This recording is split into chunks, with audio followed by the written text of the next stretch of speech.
Estamos iniciando mais um programa Viva Voz Saúde, pela Rádio Nossa Senhora de Copacabana, 98.7 FM Rio, aqui na cidade maravilhosa, aqui no Rio de Janeiro.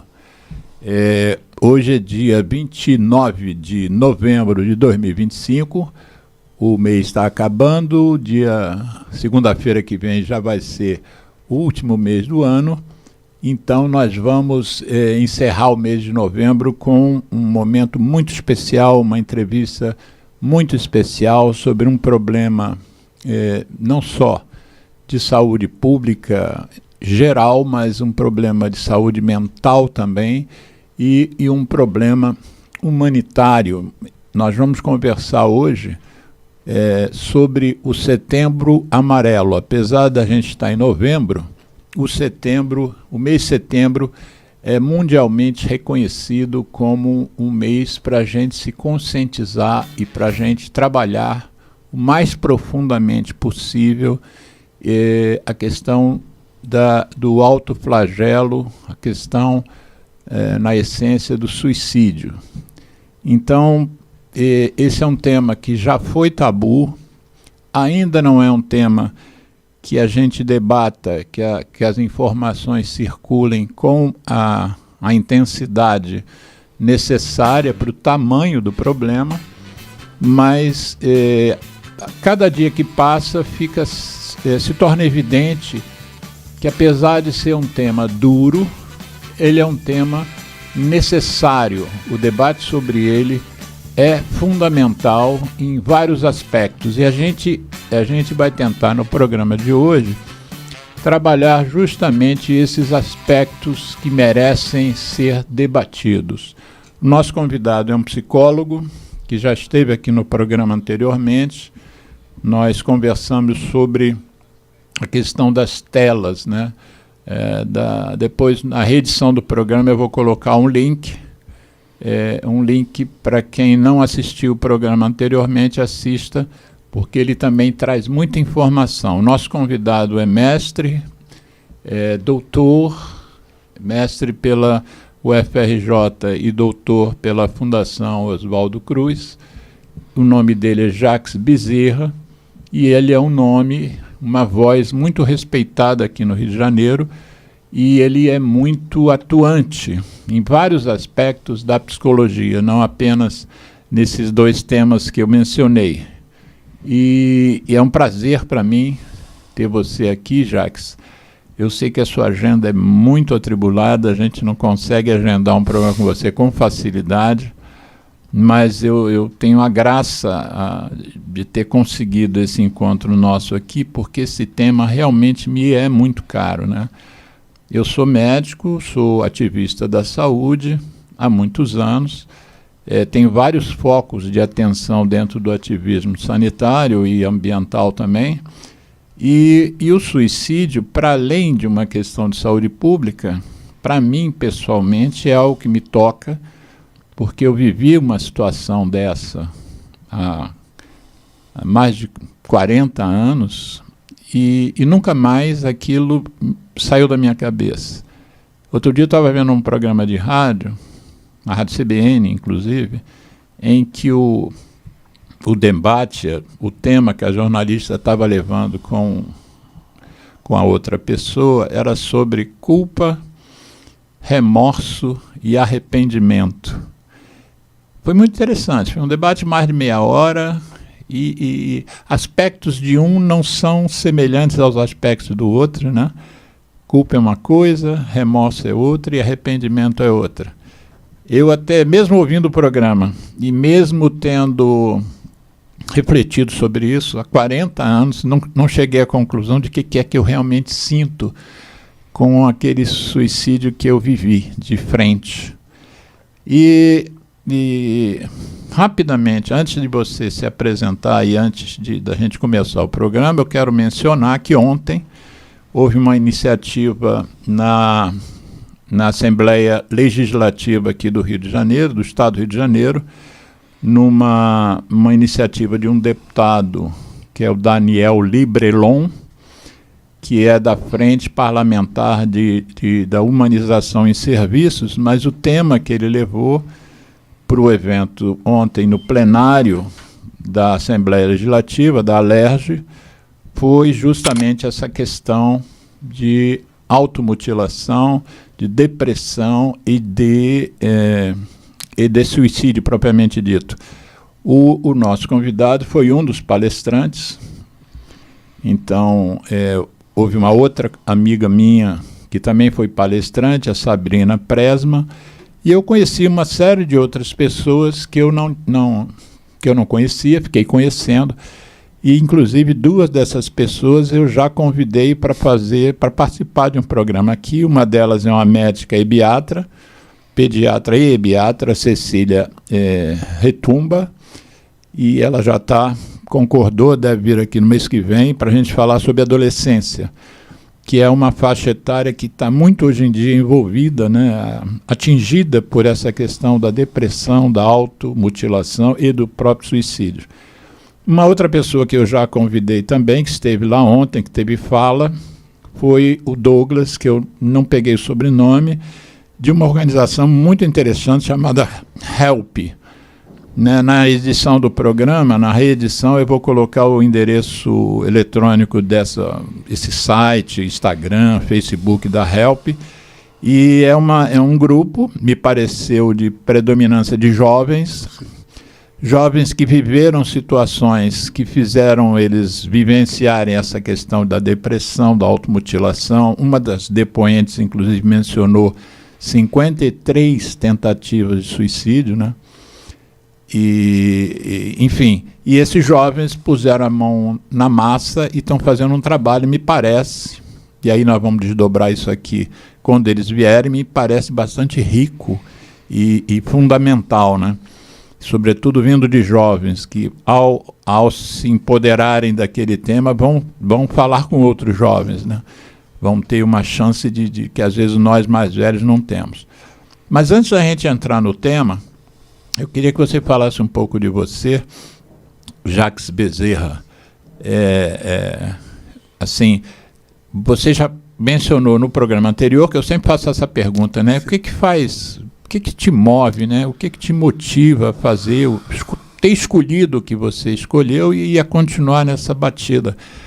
Fala aí pra gente que não é da área da psicologia, nem é profissional de saúde, o que moveu você para trilhar essa caminhada que, por enquanto, é brilhante, mas do ponto de vista sem a questão do status social, né? É brilhante no que você faz, no que você tenta fazer para ajudar, entre aspas, a humanidade. Fala um pouquinho de você. Alexandre, alegria estar contigo mais uma vez aqui nesse espaço muito especial. Boa tarde a você, ao Geraldo, boa tarde aos ouvintes, a quem está nos assistindo, acompanhando em tempo real e posteriormente.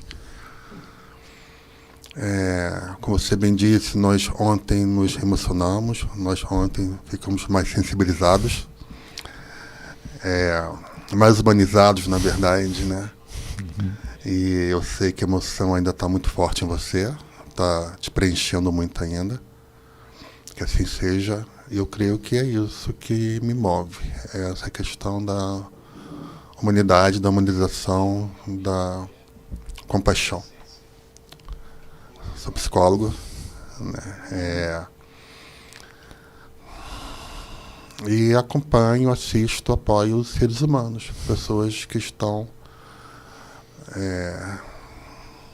numa situação, numa condição humana, existencial de sofrimento. Sofrimento e que muitas das vezes não tem um espaço, um espaço-tempo de escuta, de ombro, de se sentir respeitado e poder se sentir autêntico e descobrir a sua autenticidade, os seus dilemas, suas inquietações, as suas dores, os seus silêncios, para que também possa descobrir, entrar em contato com as suas potências, suas emergências, suas fortalezas, ousadias, bravuras. Então, poder transitar pela vida, e como nos ensinou Carl Rogers, tornar-se pessoa. Creio que é isso. Muito bem. Jacques, vamos falar um pouquinho, também antes de entrar no tema da autoflagelação, falar um pouquinho da nossa mente, porque uma das coisas que me parece é que a gente não tem ainda a clareza que nós não somos seres completamente formados no sentido de estarmos em condições de atingirmos os altos fins da existência, que eu imagino que haja esses altos fins. A gente, como seres, precisa se aperfeiçoar, descobrir coisas, enxergar coisas novas. Isso leva tempo. Há avatares, né, iniciados que já estiveram aqui no planeta que mencionaram que isso leva, inclusive, vidas, né? A vida, por exemplo, a iluminação de Buda, na doutrina, é identificada como a vida número 525. Assim que o budista se refere à iluminação do Gautama, né, que ele, na vida 525, ele entendeu tudo o que ele acabou juntando todas as experiências de vidas ou de vivências. A gente também pode usar isso, né, para quem não fica muito confortável com a ideia de várias vidas, né, mas pelo menos várias experiências, várias vivências, vários aprendizados. Mas para a doutrina budista isso teria ocorrido, essa iluminação, essa chegada ao nirvana, depois de muita coisa passada, né? Então, uma coisa que eu percebo, e aí eu queria que você desenvolvesse um pouco, é que apesar de nós não sermos indivíduos completos, a gente tem falado com muita naturalidade e frequência ultimamente, pelo menos os termos meus convidados da área da saúde têm falado, que o cérebro só vai acabar seu desenvolvimento com 25 anos de idade. Então, por exemplo, as crianças não deveriam fumar, os adolescentes tampouco, porque o cérebro não está perfeito, não deveriam usar droga, porque o cérebro não está formado completamente até 25 anos. Mas a impressão que eu tenho é que nós não estamos formados, talvez até morrermos, antes até o final da nossa vida, a gente ainda não encontrou esse caminho completamente. E aí uma coisa que eu percebo, que uma das coisas que a gente não enfrenta é que a nossa mente tem problemas. E é como se existisse um tabu em que as questões ligadas à mente não devem ser conversadas. A gente não deve abrir para os outros problemas mentais. Por exemplo, se a gente tiver uma dor no joelho, a gente fala sobre aquela dor e ouve conselhos e busca determinados especialistas. Mas eu queria que você, dentro da tua vivência na área psi, primeiro quero saber se você concorda comigo que a doença mental ainda é tabu. E segundo, se você teria uma explicação para isso. Por que a gente fala de uma tosse, mas não fala de um medo, de uma fobia, ou não fala de uma tristeza? O que faz a gente querer esquecer, às vezes, para a gente mesmo, as questões mentais? Vamos lá, querido. O cérebro se maturando, né, se fortalecendo nessa faixa etária, 25 anos de idade, como a neurociência hoje nos apresenta, é uma dimensão quanto ao raciocínio ou a tomar de decisão, a questão do julgamento.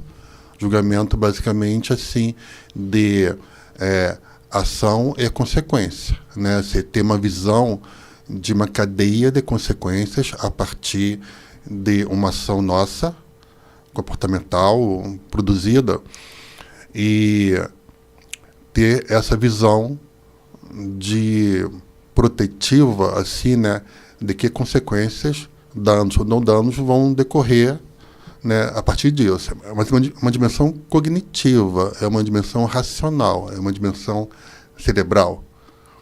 É nessa dimensão que isso não implica que está nesse processo também a dimensão emocional. A dimensão subjetiva, a dimensão vivencial, a dimensão experiencial de estar caminhando, de estar vivendo.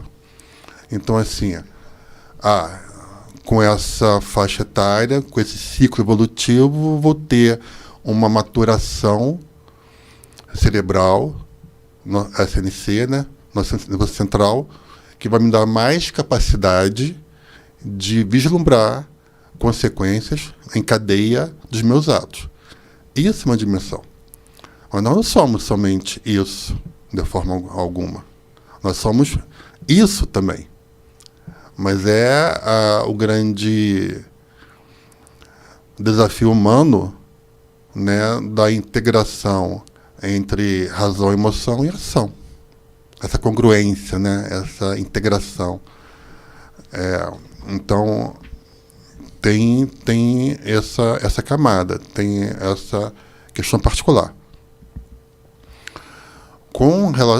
Você, na sua fala inicial, você pontuou que o suicídio, inclusive, não é hoje mais um tabu, é um grande tabu. Uhum. É uma palavra... Ainda é uma palavra proibida, né? E, nesse sentido, falar de questões mentais, saúde mental, se isso é um tabu, isso é um grande tabu, lógico que é, na nossa sociedade, né, nas nossas sociedades brasileiras. E os porquês disso os porquês desde visão histórica, secular, dos preconceitos e estigmas que um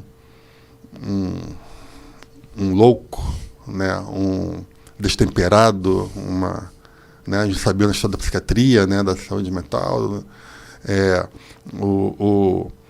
as consequências negativas que os familiares, que, né, também sofriam socialmente falando do poder, tanto jurídico quanto de comunidade, por ter uma pessoa em casa que não estava de acordo com as normas vigentes comportamentais, sociais. Então tinha toda uma consequência negativa, severa, pontual, também com família e com pessoas, com filhos, com esposa, com pai e mãe. Tinha perdas objetivas, sociais, econômicas, simbólicas. Dá um exemplo, né? Uma lembrança. Vou pegar um exemplo na dimensão do suicídio, pode ser? Pode, claro. Tá? Assim, houve um tempo histórico que, quando o suicídio deixou de ser percebido e respeitado como ato puramente de autonomia, independência, do ser humano ter esse poder da sua finitude e não ter nenhuma consequência, era visto, inclusive, em alguns tempos históricos, como um ato heróico. Tinha toda uma outra dimensão voltada para isso. Passou-se por um tempo, teve uma grande cisão da humanidade, que, a partir do suicídio, os familiares, eles perdiam, né, os bens, o patrimônio. Perdiam os patrimônios? Eles eram o Estado, né, ele ficava com todos os bens materiais, a posse, né, da família ou de quem houve um suicídio de família. Foi quando, no momento histórico da humanidade, o mundo ocidental, passou-se a ter uma ação direta do Estado, que até então não existia, né, de uma punição econômica, social, né, por ter o suicídio acontecendo.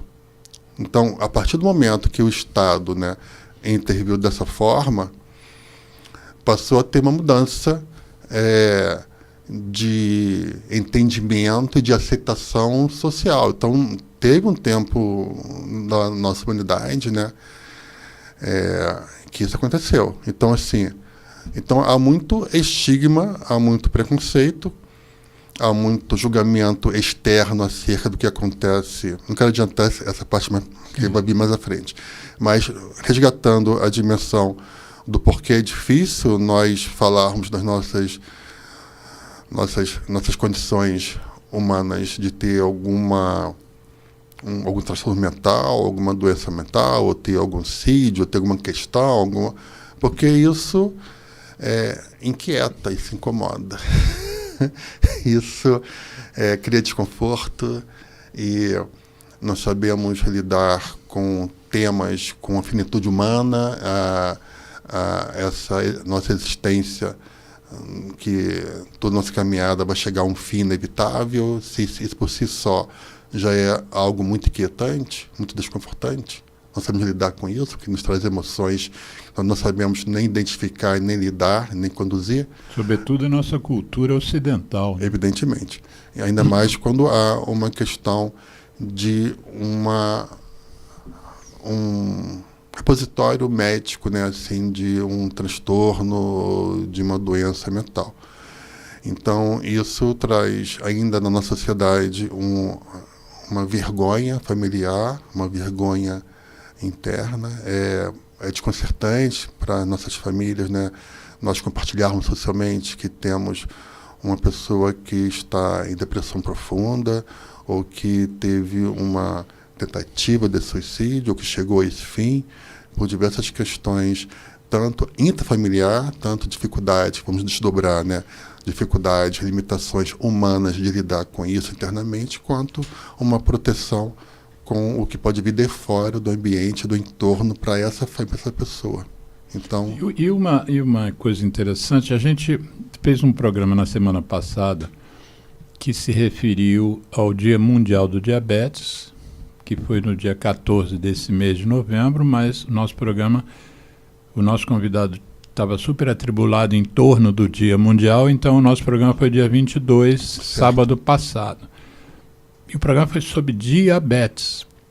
Uma parte importante do programa foi o nosso convidado, o doutor Isidoro Fluminhan, que ele trabalhou a questão do preconceito, do estigma do paciente de diabetes, a ponto dele sugerir, dele dizer que o mais correto nos dias de hoje, à luz do que a gente entende hoje do ponto de vista da antropologia, da sociologia, que a gente pare de chamar o indivíduo ou a indivídua de diabético ou diabética. Então ele sugeriu que se usasse o termo paciente com diabetes, ou paciente em tratamento de diabetes, para não rotular a pessoa como portadora de um problema estigmatizante, com muitos preconceitos em cima desse diagnóstico, né? Eu sou da área da pneumologia, do pulmão, e uma das doenças mais estigmatizadas na minha área é a tuberculose. Então também existe essa orientação tácita de a gente não chamar mais os pacientes de tuberculosos, porque isso remonta ao século XIX e da metade do século XX para trás, em que era uma doença não só contagiosa, porque ela continua sendo, mas que matava mais de metade de quem tinha desenvolvido. E isso passava de uma pessoa para outra. Então, o indivíduo com tuberculose, ele era meio estigmatizado. E nós já temos tratamentos há vai fazer 100 anos, né? Na década de 40 do século XX, começaram a surgir os primeiros fármacos, mas o preconceito ainda não foi embora.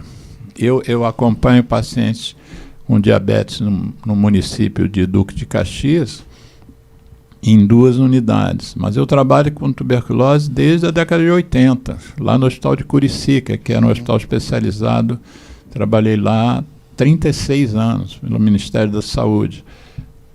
Então, eu lido com tuberculose, vamos dizer, há 45 anos. E o estigma praticamente é o mesmo.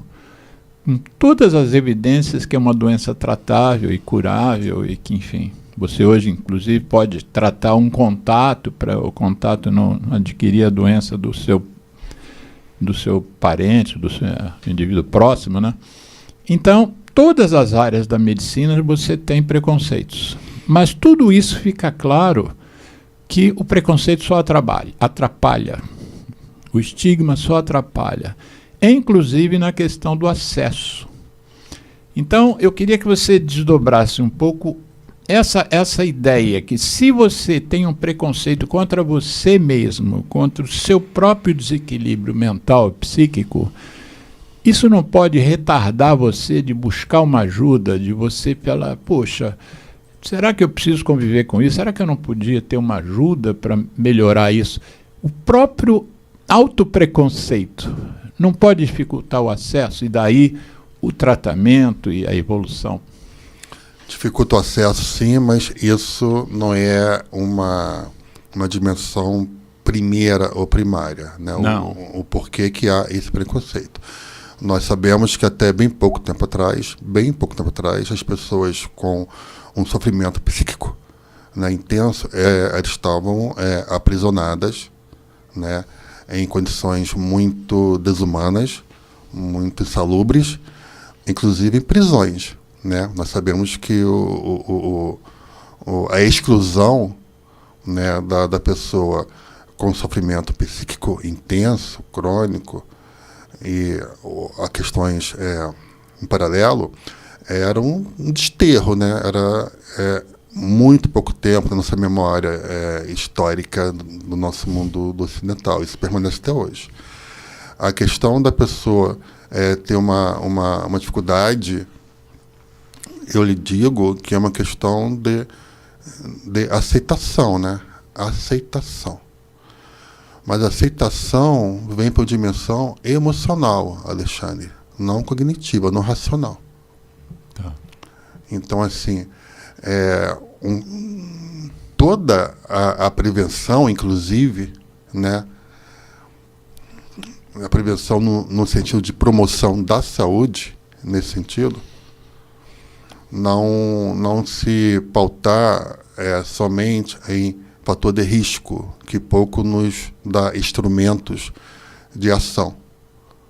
Porque o fator de risco na saúde mental e para o suicídio é um fator de risco os fatores que são basicamente os mesmos há meio século, na condição humana.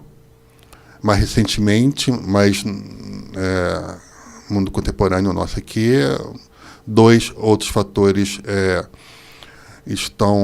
ou duas condições estão mais presentes, são mais recentes, que tem ainda poucos dados, né, para se ter como resultados, que é a questão da identidade de gênero e a questão da rede social, das telas, que são os fatores mais novos associados à saúde mental. Mas quais são os fatores mais tradicionais que a gente já convive há mais tempo? Quais são os principais? Que é o sexo masculino. Que o homem dá fim, em termos quantitativos, muito mais do que as mulheres. O homem se suicida mais do que as mulheres? Sim, mas esse é um dado. É uma realidade desde sempre. Tá, o que se faz a partir disso? Não tem muito o que fazer a partir disso se for esse viés.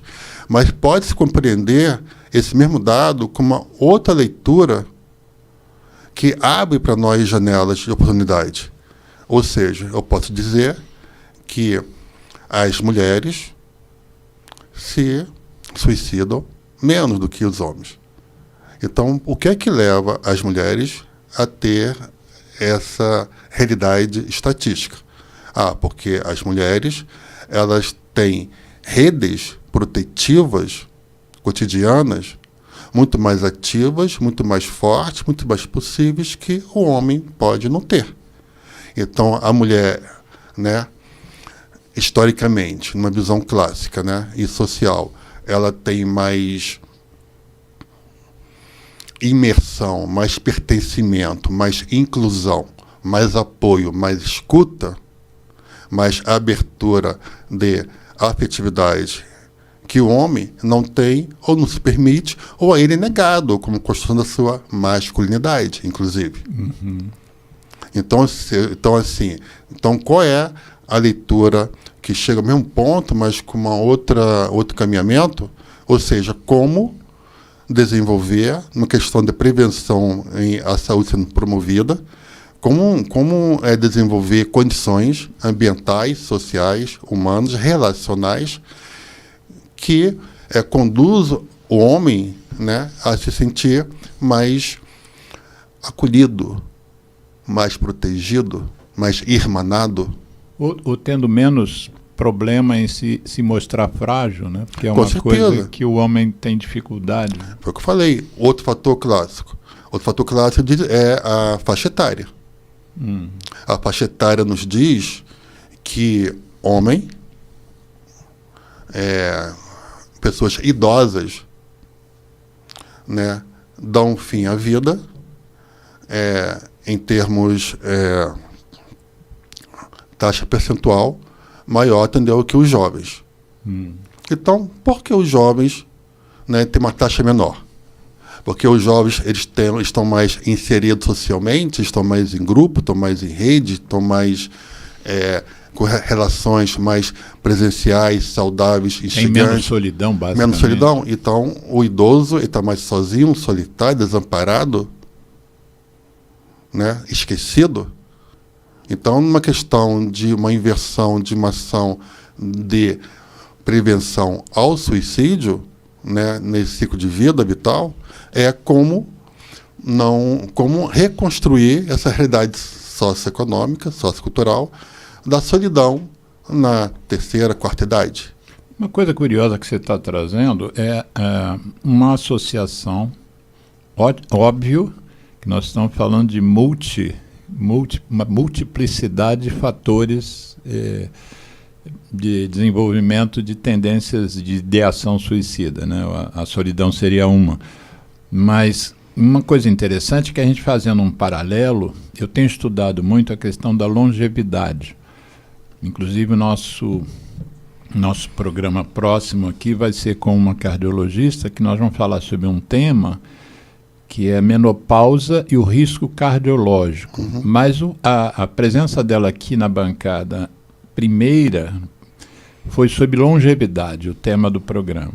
E eu tenho estudado muito longevidade. E uma das coisas que a gente aprendeu, algumas coisas bem comentadas, são as chamadas zonas azuis, que são zonas, a palavra azul vem de uma caneta que marcava no mapa a região onde tinha pessoas com mais de 100 anos. Então ele marcava com a caneta azul, identificou 4 ou 5 zonas e passaram a se chamar de zonas azuis. Eu recomendo essa série, inclusive, são 4 episódios na Netflix, Como Chegar aos 100 Anos, as Zonas Azuis. Mas dentro das zonas azuis, as pessoas que chegam aos 100 anos, aí no caso não é fator de risco para o suicídio, é fator de risco, fator de proteção para chegar aos 100 anos, uma delas é não ter a solidão, é a convivência em grupo. Né? Então a falta da convivência te leva para baixo e a convivência te leva para cima. Sim. Mas o que eu queria voltar um pouquinho no fator de risco de gênero, que eu confesso a você que eu tinha uma ideia outra, que haveria mais suicídios no gênero feminino. Mas eu não sou da área psi, mas uma coisa que me vem assim é que haveria mais casos de depressão em mulher do que em homem. Primeiro, quero saber com você se isso bate, e segundo, por que isso não se transforma, então, se há realmente mais depressão em mulheres do que em homens, por que não leva mais suicídio às mulheres? Tá, porque as mulheres, por estudos estatísticos, elas têm uma percentual de tentativa de suicídio. Em tentativa de suicídio... Aí é mais que os homens. É mais muito que os homens. E os homens, eles conseguem mais chegar à etapa final, à tragédia humana de tirar a vida. Né? Então, assim, quais os porquês disso? Ainda socialmente, por mais que isso esteja tendo algumas alterações, mas os meios de acesso, né, que os homens têm, que eu não vou citá-los, não vou nomeá-los, evidentemente, tá? Os meios de acesso, as estratégias, né, pelas quais os homens se calçam, são diferentes das mulheres. Então, ainda é assim. Então, assim, os homens conseguem chegar a esse intento, inclusive porque os meios são diferenciados via de regra. E as mulheres ainda, né, não fazem uso, né, maciço dos mesmos meios que os homens fazem uso. Nessa sua linha de raciocínio, uma outra coisa que a gente também costuma repetir... Mas, permita, Sim. não é só questão de meio não, tá? Mas a questão do meio é algo importante Entendi. de se destacar. Tá. Mas uma das coisas que a gente costuma dizer é que a mulher procura mais ajuda que o homem.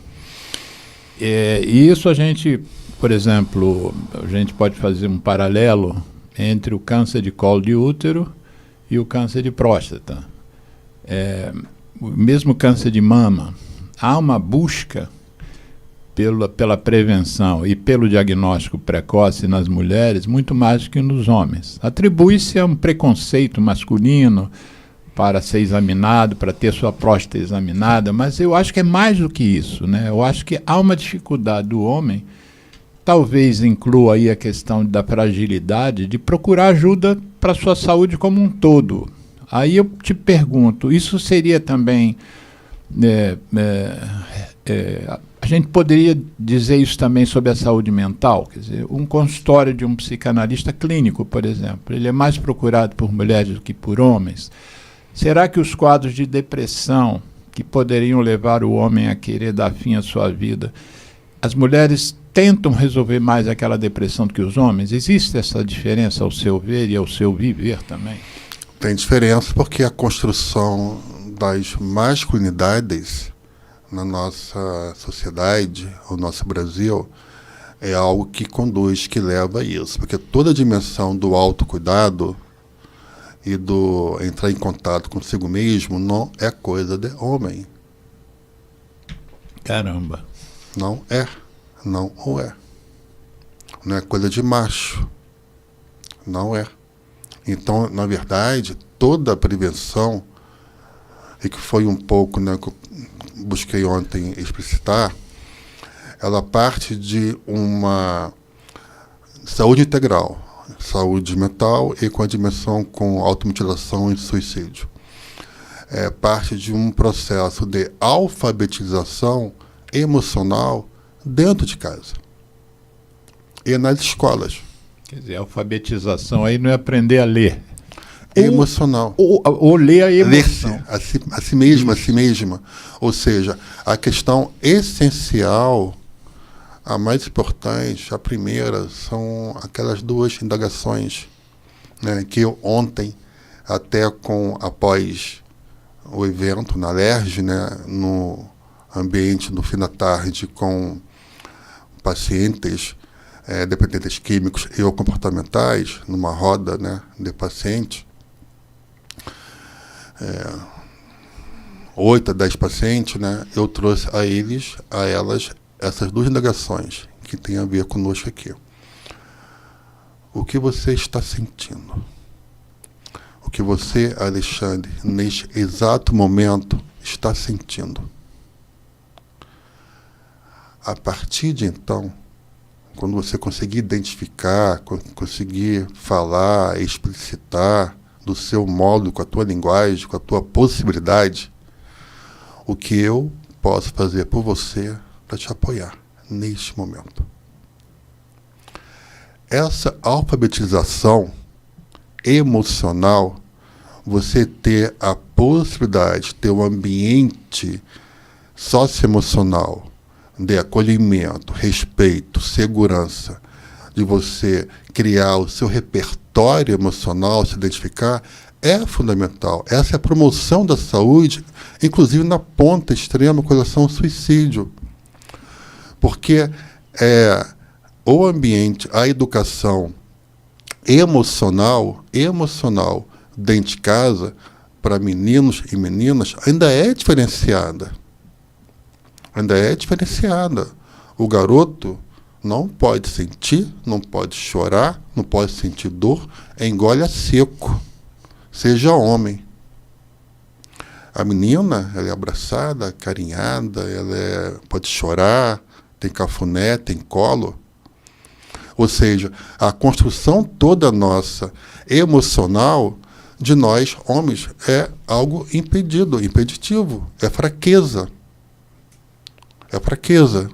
Então, eu me construo a vida inteira sem me conhecer emocionalmente. Eu não sei, Alexandre, se eu estou sentindo alegria, felicidade ou euforia. São diferenciações. Eu não sei se eu estou com raiva, com ódio ou com ira. São diferenciações, não são sinônimos. Então, nós podemos criar, né, assim, o nosso repertório emocional é o passo essencial, fundamental, para uma saúde integral plena. Então, o homem não chega, né, na dimensão da saúde mental, do transtorno, porque ele nem tem vocabulário, não tem léxico, não tem repertório, não tem história corporal e emocional de identificar, de reconhecer o que está sentindo. Não sabe quem ele é emocionalmente. Eu ainda acrescentaria essa tua fala perfeita, ao meu ver, eu ainda acrescentaria alguma coisa. Se esse homem identifica algo nele, já passou da fase, ele consegue identificar, mas ele identifica como uma fraqueza. E isso também ele já pode se policiar para que isso desapareça, né? Essa fraqueza não existe, não sou fraco, eu não posso ser fraco. Não posso chorar, não posso me emocionar. Ou só posso chorar quando o meu time ganha. Na arquibancada eu posso chorar com meus comparsas, companheiros. Mas fora isso eu não posso chorar, né? Então, assim, a emoção, sentir-se é algo que não existe esse espaço, essa oferta de criação de identidade. É muito raro ter isso dentro de casa e na escola. Alexandre, talvez seja muito mais importante, ao invés do pai ou a mãe perguntar ao seu filho ou sua filha, o pai ou o responsável pela criança, né? O avô, o padrasto, o tio, o irmão mais velho, quem cuida, né? O cuidador, né? Assim, perguntar à criança, perguntar ao pré-adolescente, perguntar ao adolescente como você se sentiu hoje na escola. Essa é a prevenção, Alexandre. Não é o que você aprendeu. O que você aprendeu hoje? Isso é depois. Como você se sentiu na escola. O que você sentiu na escola. Me traz. Foi bem-estar, mal-estar, ficou irritado, triste, nervoso, ansioso, tenso, alegre, feliz, eufórico. A pergunta mais necessária, cotidiana, que todo adulto ou todo ser humano que cuida, que ama, pode ser um vizinho, pode ser, né? Que tem um afeto, né? Um movimento de proteção a uma criança, qualquer idade, tá? A um pré-adolescente, adolescente, no ambiente escolar, até o esposo e a esposa, companheiro, companheira. Como você se sentiu hoje no trabalho? Como foi o seu dia emocional hoje no trabalho? Quer falar de emoção e de prevenção? É isso, Alexandre. Tudo parte e deve partir daí. E o que eu posso fazer por você? Oferecer essa escuta. Eu não tenho que resolver nada, eu não estou me cobrando de resolver. Eu estou lhe oferecendo um espaço amoroso, afetivo, acolhedor, empático, espiritual, de ouvir, de escuta. Me diz, como posso lhe ajudar, lhe apoiar, lhe potencializar hoje? E não, interessante que essa atitude não é uma atitude pura e simplesmente de um profissional. É uma atitude de um ser humano, que não precisa estar num set de consulta. Lógico. Você pode estar numa mesa de bar com o seu parceiro, seu amigo, sua amiga. E a gente brincou, não sei se foi no programa passado ou no anterior, sobre a existência de cursos de oratória. Então, você quer falar melhor em público, você vai fazer um curso, tem curso online hoje em dia, mas nunca se ouviu falar num curso de escutatória. Não é verdade? É verdade. E o que você falou é tudo... Quer dizer, tem dois momentos. Tem um momento de você fazer a pergunta, como você está se sentindo ou se sentiu, mas tem um momento seguinte da sua parte, que você faz a pergunta para ter que ouvir a resposta. Com atenção e cuidado. Não é só fazer a pergunta. Com interesse, olho no olho, de corpo e alma completo. Não é fazer a pergunta com o olho na tela. Não é isso. É estar em contato, oferecer-se em contato e ter essa coragem emocional de ouvir, de sentir o outro e ter uma coragem de poder também escutar a pergunta para si mesmo, para si mesma. Isso é uma prática que talvez a gente devesse fazer com mais frequência, né? Com mais frequência. Você tem, sei lá, uma manifestação qualquer de raiva no trânsito. Passou a situação, o outro carro foi embora. Por que eu fiquei com tanta raiva do que esse cara me fez, né? Outro dia um rapaz me fechou, mas ele fechou de uma forma meio agressiva. Ele viu que não dava e fechou a si mesmo. Mas eu xinguei ele tanto, Jacques, mas tanto. Eu saí do eixo completamente. Mas depois, ainda não cheguei à conclusão do que me motivou efetivamente. Mas depois que eu tirei a culpa dele, ele foi o responsável por eu ter tido essa manifestação. Eu passei a me olhar e por que eu tive por que isso me tocou tanto? Eu tenho 25 anos de psicanálise, né, de terapia, minha terapeuta já se foi, inclusive, então eu tenho alguns recursos para entender o que aquilo me trouxe, mas tem gente que não tem recurso nenhum, né? Não tem Vive recurso numa nenhum. onda, às vezes, de alegria, de estresse, de raiva, mas não sabe por que também, que aquela situação deixou ele alegre, não entende por quê. Não identifica. Não identifica. Não chega a dar nome para isso. Porque eu posso não saber. Eu estou aprendendo, emocionalmente falando, porque, sabe, o que acontece? Como é que nós nos buscamos nos educar socialmente, né? Nos formar socialmente no ser familiar? É proibido sentir raiva, certo? Um filho, uma criança, não pode sentir raiva. A raiva é quase que um pecado. De pai, de mãe, de avô, de avó. Não pode sentir, não pode explodir. Não pode ser autêntico emocionalmente. Não é ser permissivo, não confundo as coisas. Uhum. Mas não pode revelar o seu desconforto numa dada situação. Porque é proibido, porque é feio, é pecado, é mal criado, né? E etc. Então a pessoa não pode sentir raiva, não pode ficar com raiva de pai e de mãe. Não está em questão se o pai e a mãe agem de forma protetiva, assertiva, necessária, não. A criança, o filho recebeu emocionalmente e vem a raiva, por exemplo. Mas não pode sentir. Então não pode sentir, então não posso sentir raiva. Generaliza. Só, Alexandre, que eu não tenho capacidade humana de escolher, não vou sentir raiva. O que acontece é que eu não vou sentir. Sim. Então eu não sinto nada mais, porque sentir é proibido, é pecado. O problema não é raiva, é sentir. É sentir. Então eu aprendo que eu não posso sentir. Se eu não posso sentir, eu não posso me sentir. Eu não aprendo a me sentir, nem sentir o outro. Eu não aprendo, inclusive, né, a ter um espaço para desenvolver a empatia, porque eu não posso sentir. E para ser empático, eu tenho que sentir o outro, sentir a vida. Então, a mim é proibido sentir. Então, vai ser uma sociedade o quê? Não empática, inclusive. E Sim. a gente vê o que a gente vive hoje, né? Sim. Então, ou seja, é necessário a permissão de sentir.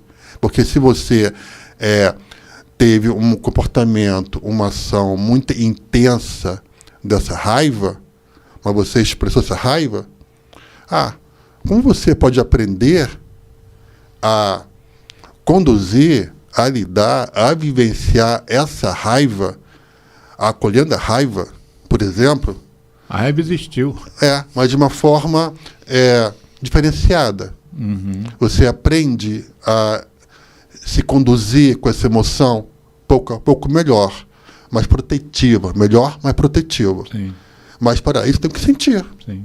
Mas se eu não posso sentir nada, não vou aprender nada emocionalmente. Eu vou parar aqui, porque o Geraldo já avisou que está na hora do nosso bloco. O programa de rádio tem que ter um intervalo. E fica esse ganchinho para o final. E aí, gente, no segundo bloco, a gente vai tentar se dedicar mais objetivamente à questão da automutilação. O que é isso? Porque a gente às vezes está falando essa palavra que muita gente não está reconhecendo, né? Não está nem se reconhecendo que de vez em quando já teve uma atitude, pelo menos uma ideação de automutilação e muito menos de suicídio. Então o Geraldo vai escolher uma música para falar mal do cigarro, que é o tema, a propósito da nossa ONG, e a gente volta. Perfeito. Olha aí. ZY1 201, Associação Comunitária Nossa Senhora de Copacabana, 98,7 FM, a onda que chega ao seu coração. Rua Hilário de Gouveia, número 36, 9º andar, Copacabana, Rio de Janeiro.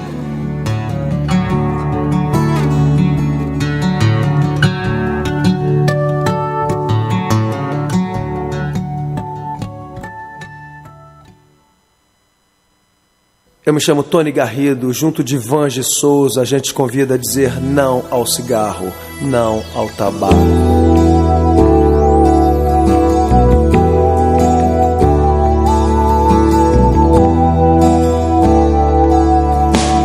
Em meio ao caos da fumaça, de tantos carros e chaminés, somado ao ar já pesado, cigarros, charutos e narguilés. É feito estufa, é feito por cada um mais um contra, já são dois a favor do ar mais saudável. Apague o cigarro, acenda o amor. Eu trago a música, soa bem ao meu e ao seu ouvido. Eu trago a música, é o que temos sempre oferecido. Eu trago a música, respiramos melhor o planeta e nós. Eu trago a música, mundo sem tabaco, levante a sua voz.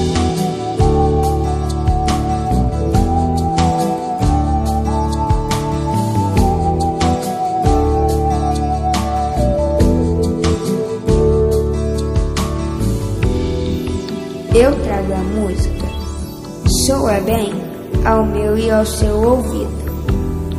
É o que temos sempre oferecido. Eu trago a música, respiramos melhor o planeta e nós. Mundo sem tabaco, levante a sua voz. É feito estufa, é feito por cada um mais um contra, já são dois a favor do ar mais saudável. Apague o cigarro, acenda o amor. Eu trago a música, soa bem ao meu, ao seu ouvido. Eu trago a música, é o que temos sempre oferecido. Eu trago a música, respiramos melhor o planeta e nós. Eu trago a música, mundo sem tabaco, levante sua voz.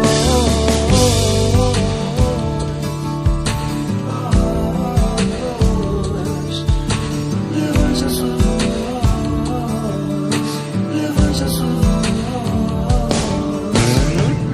Eu trago a música, respiramos melhor o planeta e nós. Eu trago a música, mundo sem tabaco, levante a sua voz. Eu me chamo Vange Souza, junto de Tony Garrido, a gente te convidou a dizer não ao cigarro, não ao tabaco.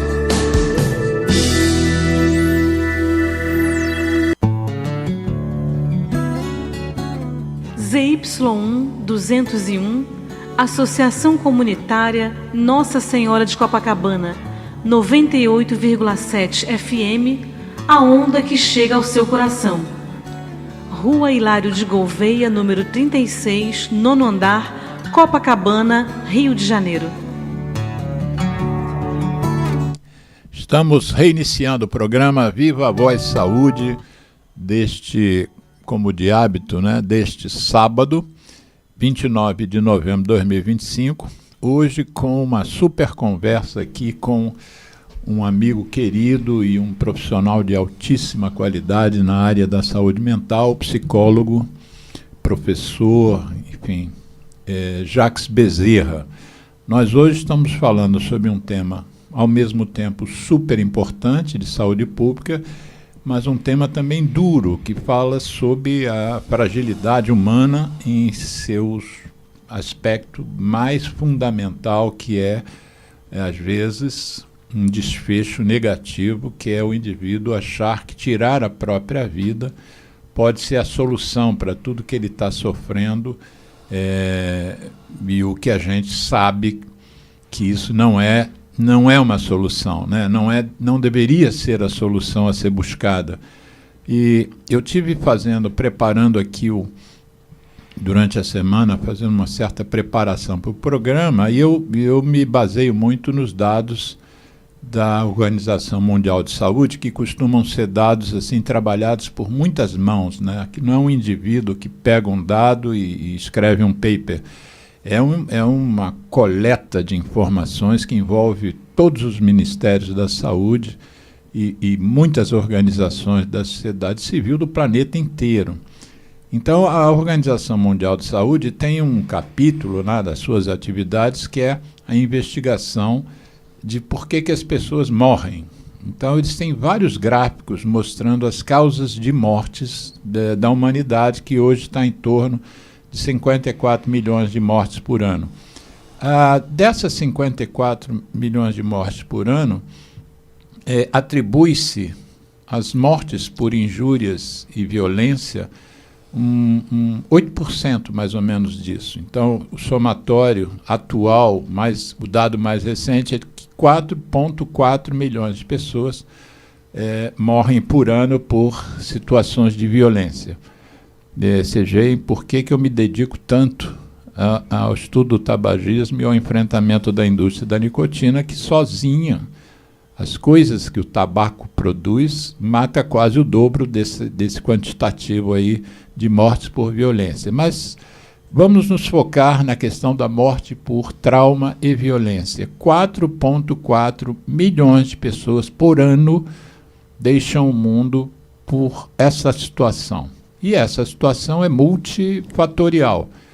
Existem os assassinatos, existem as guerras, existem os acidentes de automóvel.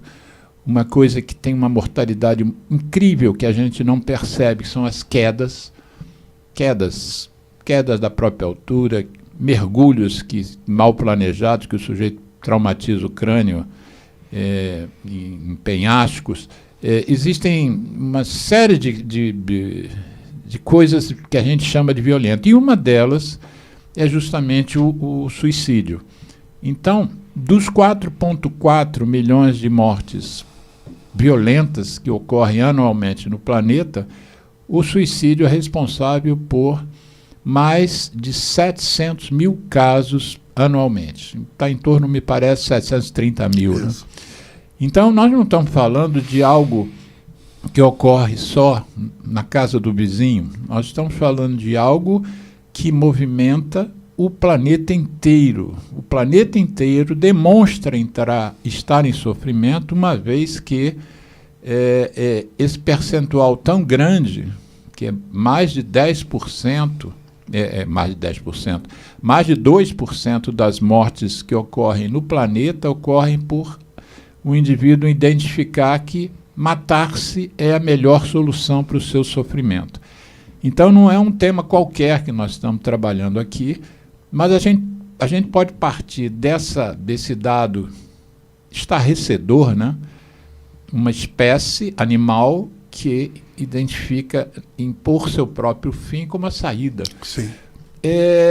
Você, no primeiro bloco, você comentou que o gênero interfere, que a socialização ou a falta dela, a solidão interfere. Me cita outros fatores que você entende que mereçam que a gente trabalhe aqui, como a gente não vai esgotar o tema, como esse programa não tem essa pretensão mais, já teve lá no início, eu achava que ia explorar todos os aspectos do problema, já chegamos à conclusão que é impossível. Mas tenta conversar conosco algumas outras coisas que você consideraria. Se a gente quer mudar essa realidade, isso tem que mudar, isso precisa mudar, ou a gente tem que entender que tal fator precisa ser trabalhado. Quais seriam os outros fatores que você identifica para esse descalabro? Alexandre, tem alguns aspectos importantes. Se numa hierarquia, a cor da pele no Brasil. Tá? E aí eu abro o leque para todas as minorias, né, e na questão socioeconômica e culturais. Então, no Brasil, eu não sei nesse momento dados atualizados, né, quantitativos e percentuais, mas a realidade de suicídio nos povos indígenas, por exemplo, no Brasil é muito estarrecedor. É muito alto. O desalento, o desespero, o desamparo existencial, espiritual, cultural de povos no Brasil indígenas chegando ao suicídio é algo muito grave. Não chega aqui no Sudeste, mas no Norte é algo mais divulgado, ou pelo menos no ambiente universitário, de pesquisa. Sim. Então, ou seja, esse é uma condição de vida, condição humana, e de toda uma intervenção do Estado, né, em criação de redes objetivas e subjetivas de proteção à existência humana dos povos indígenas. Sim. É uma questão. Eu falei primeiro por toda a questão de exclusão territorial, né, de perda de dinâmicas. De pele? Que outras peles tem também maior?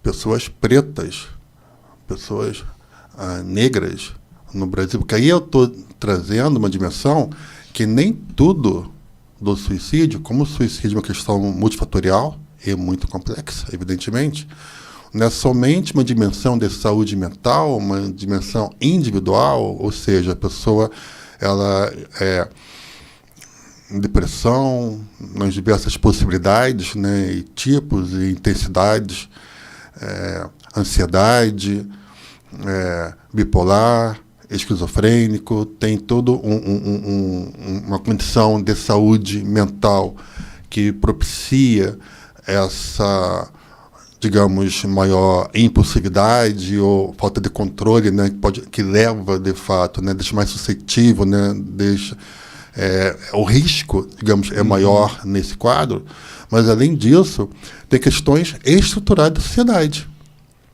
Então, ou seja, todo o processo de exclusão, todas as exclusões que trazem muito, muito sofrimento existencial, muito sofrimento humano em todos os seus cotidianos que nós possamos habitar.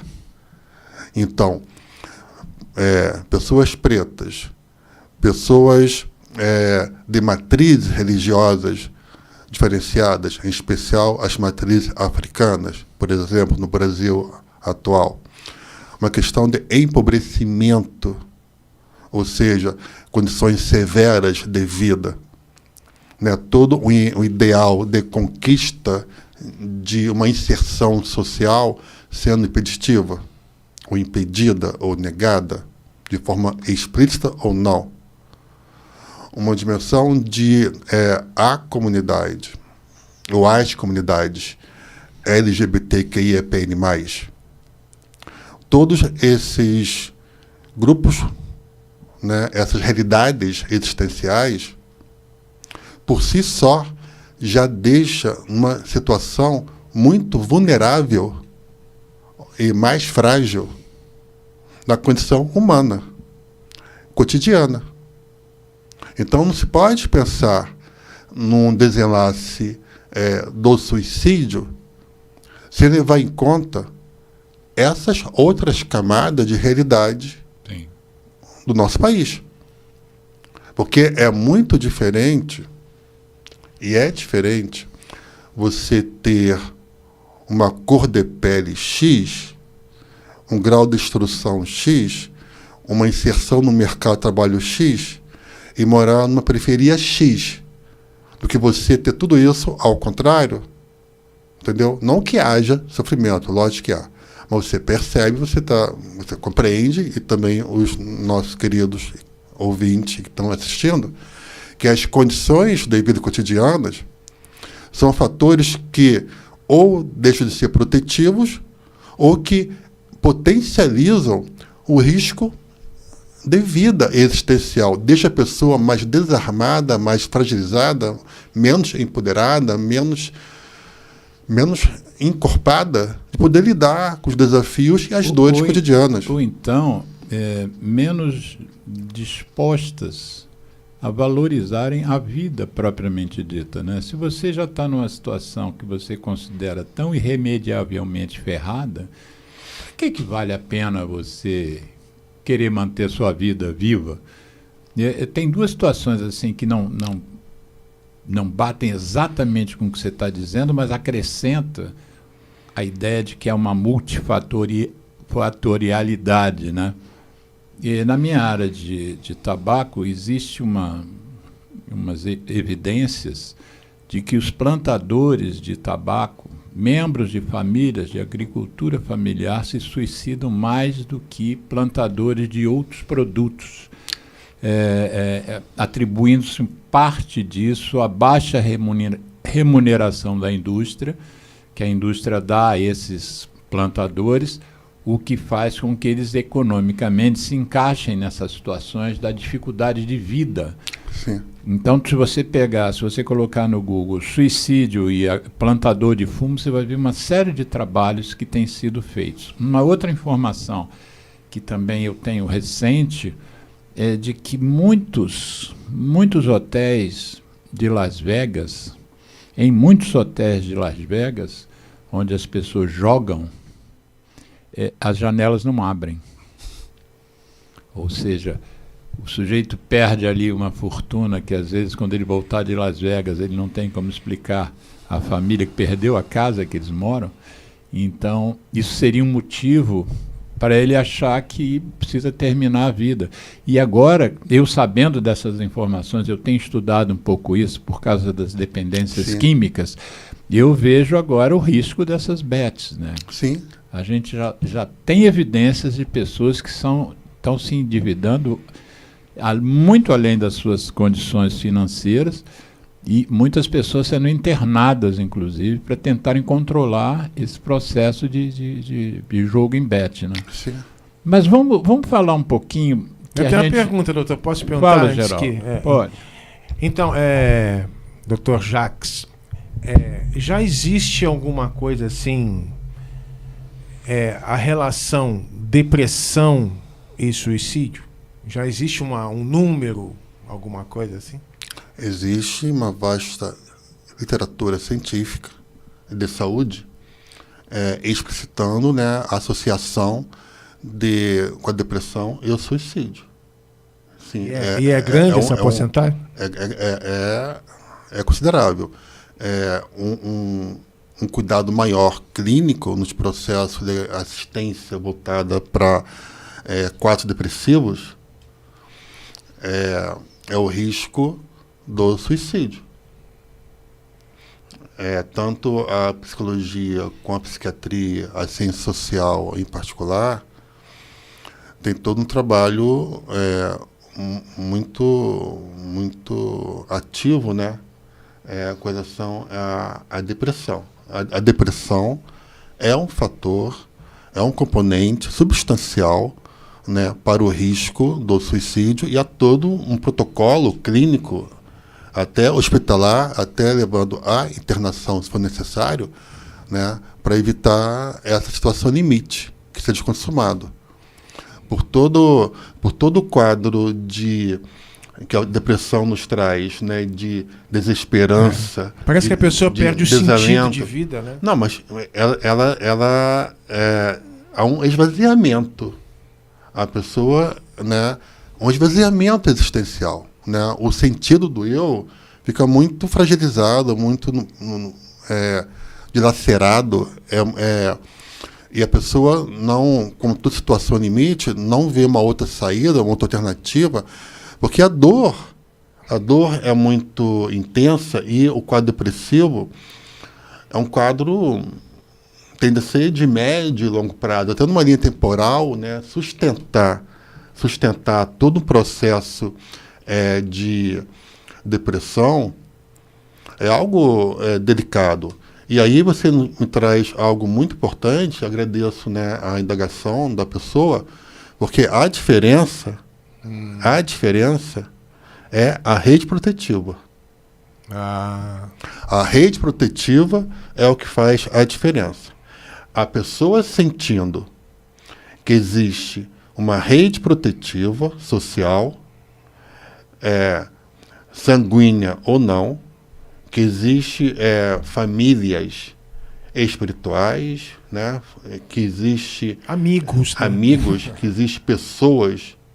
A grande diferença, uma diferença fundamental, é a presença, né, de redes protetivas. Um cenário, a pessoa não só se sentir só, desamparada, mas de fato, no seu cotidiano, ela está de fato sozinha.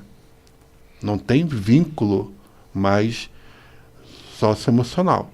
Isso não quer dizer que ela não esteja cercada de pessoas. Ela pode estar se sentindo totalmente sozinha, cercada de pessoas. Sim, mas as pessoas, né, essas pessoas a protegem de algumas situações, né?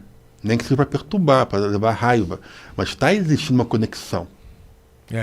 Então, a diferença nesse sentido, né, com a depressão em particular, é a qualidade e a presença da rede protetiva, emocional, afetiva, afetos positivos com essa pessoa. Olha só, ontem no evento da Alerj, a iniciativa do deputado estadual Daniel Librelon, houve um depoimento de uma moça que hoje faz parte desse grupo HELP, que eu citei no início, em que ela falou das suas múltiplas automutilações, né? Ela mostrou o braço num vídeo cheio de cicatrizes. E uma das coisas que ela disse assim que me tocou muito foi assim, eu tinha tanta dor interna que eu me flagelava, né? Eu me cortava para ver se aquela dor externa diminuía a dor interna. Isso foi uma situação que ela sentiu dessa forma, ou a gente pode generalizar que os que se automutilam têm esse objetivo? Tem esse objetivo, tá? Porque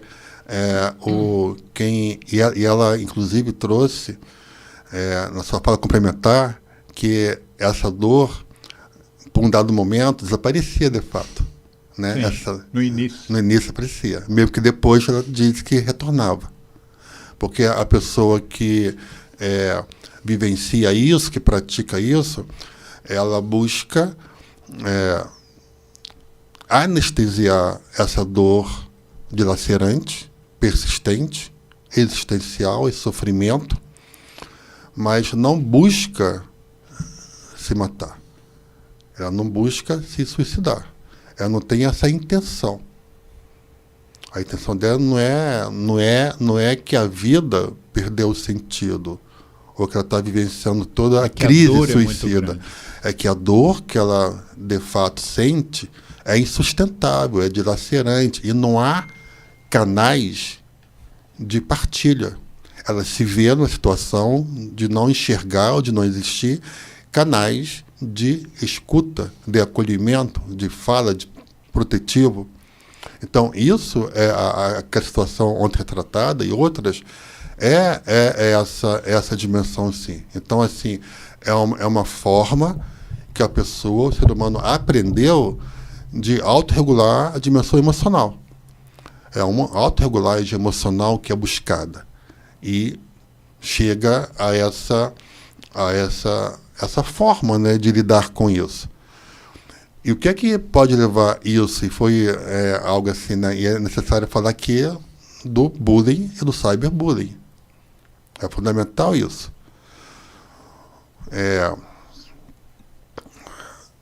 O nosso tempo histórico ele está muito violento.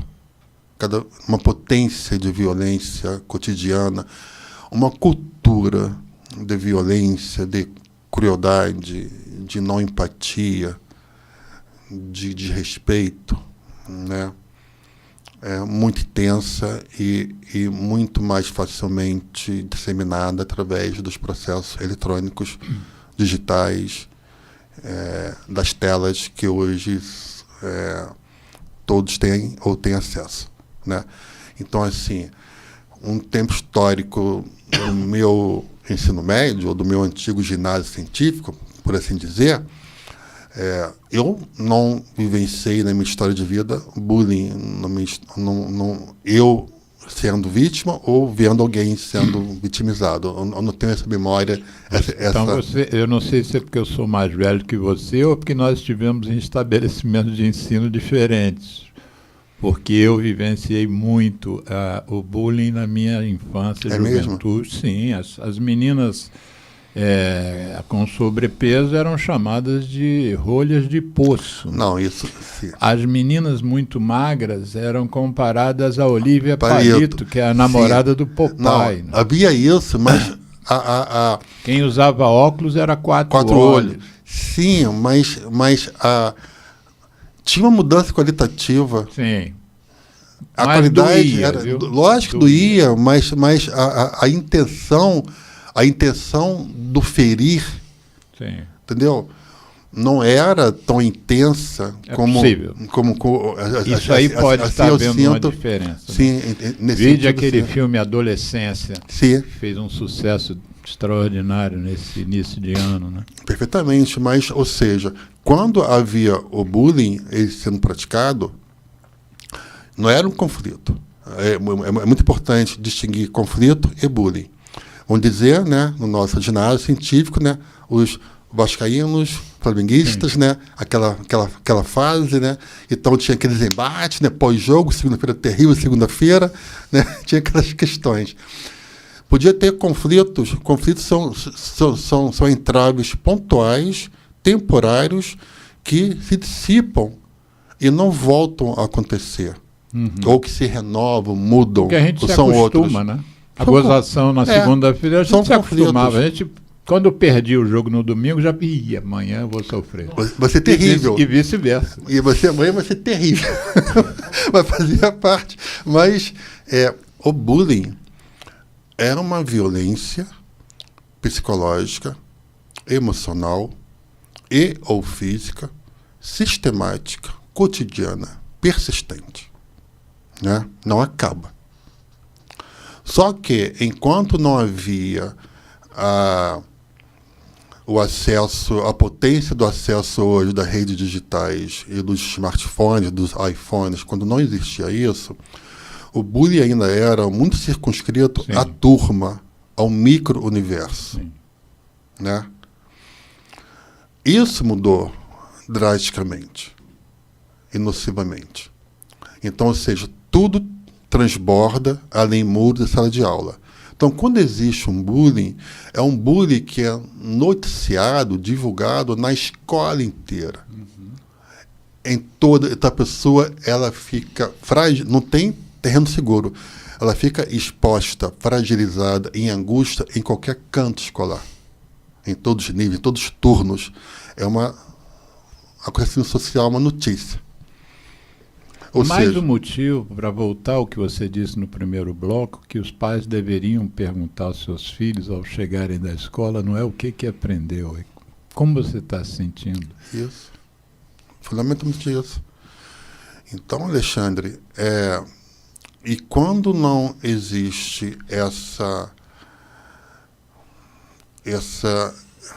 esse espaço possível de escuta também em casa, por diversas razões, tá?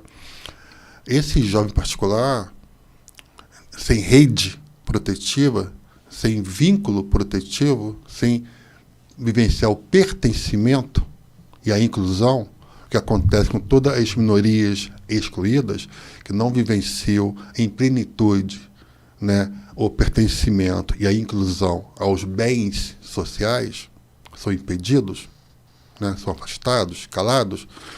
Então, uma estratégia comportamental e emocional é se machucar, se ferir, né, para lidar com isso. Por isso, ontem com as crianças, lá na LERJ, né, com elas me comunicando, a elas eu pedi que elas fizessem essas 2 perguntas aos seus coleguinhas, né, que sofrem bullying, como você está se sentindo, e o que eu posso fazer por você. Mas uma outra coisa que me chama a atenção também, na questão do bullying, é que o bullying, via de regra, é uma maldade. Sim. E a gente gasta pouco tempo, dá pouca voz, entre aspas, ao maldoso. Ou seja, é como se a gente, já que não tem como ajudar todos, vamos ajudar as vítimas. Mas eu entendo o maldoso também como uma vítima. Outro dia o presidente Lula fez um comentário sobre o usuário de droga e chamou os traficantes de vítimas dos usuários, né? A extrema-direita pegou aquilo, a extrema-direita normalmente, via de regra, ela tem uma certa deficiência intelectual, e pegou aquilo como se o Lula estivesse protegendo traficantes. Então, o que eu digo, que eu às vezes me pego preocupado com quem pratica bullying, é porque eu entendo, e aí eu queria que você, do alto da sua sapiência real de especialista, me dissesse o seguinte: alguém que faz mal ao outro precisa tanto de ajuda quanto o outro. Você concorda comigo? Eu concordo com você. É uma verdade humana. Só que, no contexto escolar, o que a escola não tem conseguido, de modo geral, avançar, é que na dimensão do bullying, quando buscam resolver essa questão ou lidar com o bullying, é a partir do diálogo. Então, é através de buscar resolver essa questão do bullying pelo diálogo entre os envolvidos, quem pratica e quem sofre o bullying. Muitas das vezes, quem pratica também sofre bullying em outros espaços, tempos territoriais. Acontece Dizem isso. que com frequência são abusados, né? Sim, há essa real possibilidade. Só que isso pode ser, né, agora polêmico, né, ou desconcertante para algumas pessoas, mas não se resolve o bullying somente com diálogo. Não se resolve. Não se resolve o bullying somente com o diálogo escolar.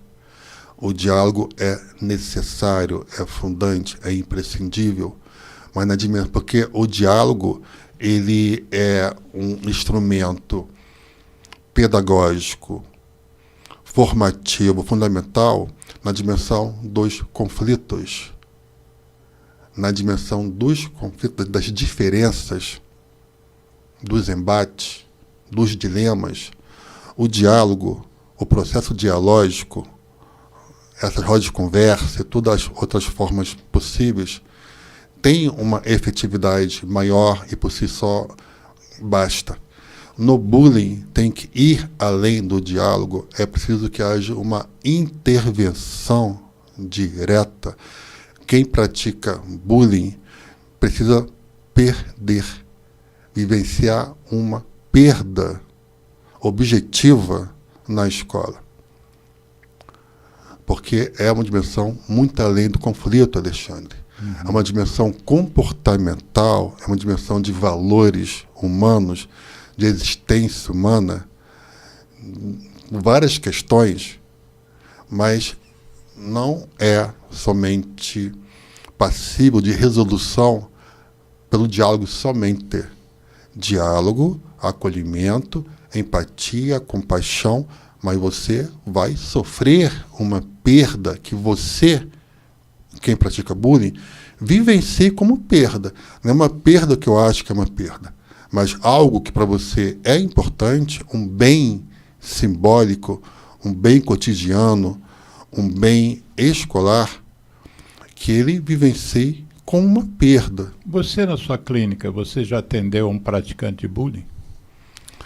Eu já acolho pessoas que sofrem bullying. Só os que sofrem. E é assustador a omissão das escolas. São jovens? Jovens, ensino médio, entendeu? E também crianças.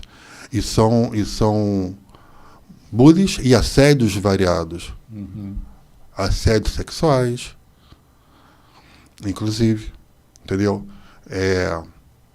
E escolas, corpos pedagógicos, com uma inoperância, com uma ausência, com uma não assertividade e sem uma ação protetiva impressionante, porque passa a ser o grande responsável, culpado, a pessoa que sofre bullying. A grosso modo falando é isso. Né?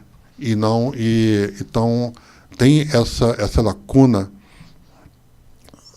no perfil, nas pessoas que até a mim chegam. Então vamos fazer o seguinte, antes que o Geraldo aponte que o programa vai se encerrar. Já estamos encerrando? Já.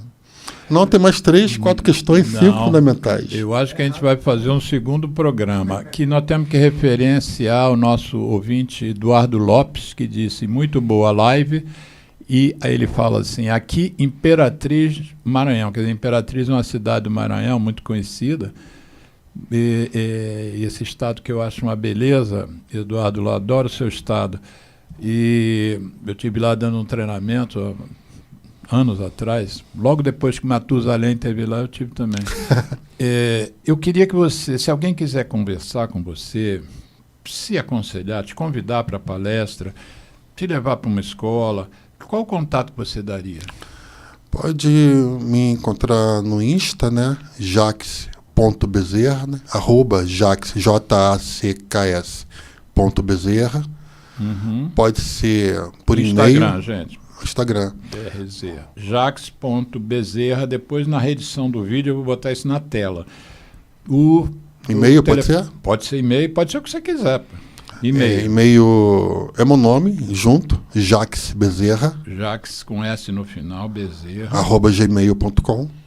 E um telefone, se quer disponibilizar? Sim, é o 21, né? 21 97 22 97 22 66 66 100. Repetindo, Instagram jacques.bezerra, e-mail jaquesbezerra@gmail.com e o telefone 21 97 226 6100.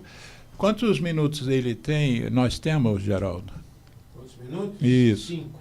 Ótimo. 5 minutos. Eu queria que você, nos 5 minutos, ao invés de você olhar para mim, você olhasse para aquela câmera, para a sua mensagem ser direcionada efetivamente a todas as pessoas que estão nos ouvindo. E você gaste os 5 minutos como você achar melhor. O Geraldo, quando chegar na hora, 30 segundos antes, ele te avisa. Primeiro, agradecer você ter vindo mais uma vez. Me comprometo a que você venha de novo e para a gente falar o que você achou que a gente deixou de falar aqui.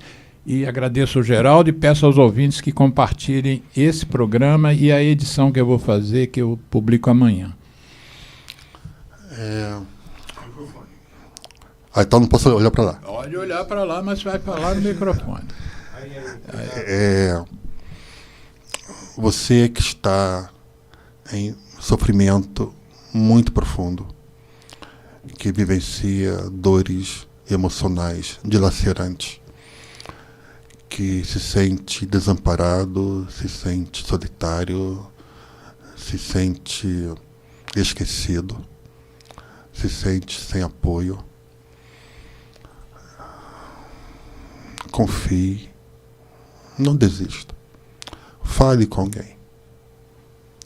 Fale com o CVV 188. CVV, como está você? O CVV, ele acolhe por chamada telefônica, por telefone, também por chat, por e-mail. Eu sei que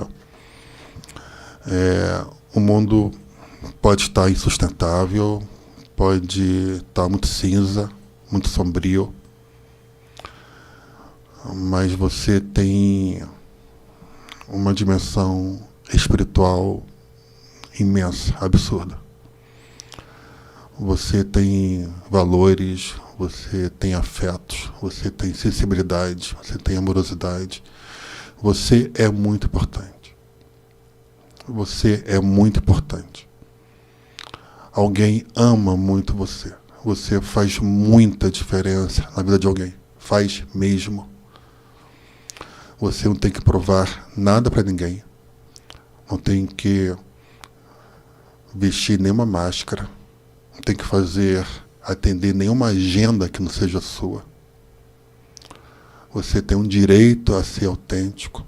Você tem um direito de sentir dor. Você tem um direito de dizer não. E você tem um direito à vida. Essa vida te pertence. Essa vida é sua. Converse com alguém. Peça ajuda. Peça apoio.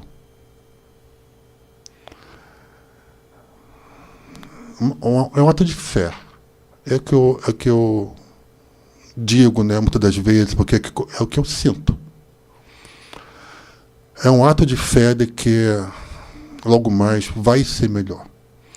É um ato de fé que logo mais a vida vai ter um outro sentido.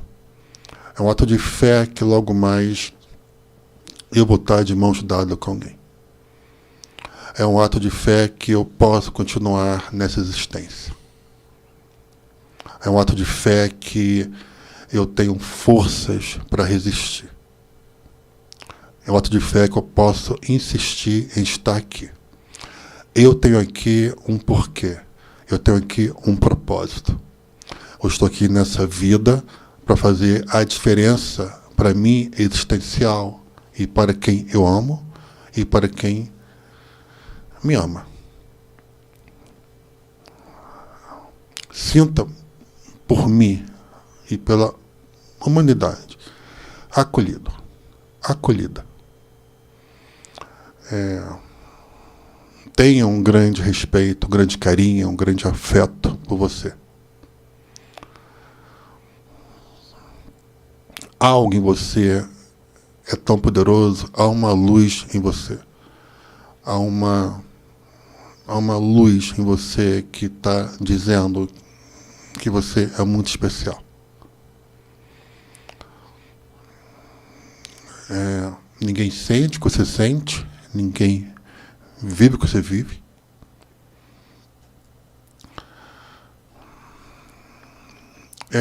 O que fazer a partir disso?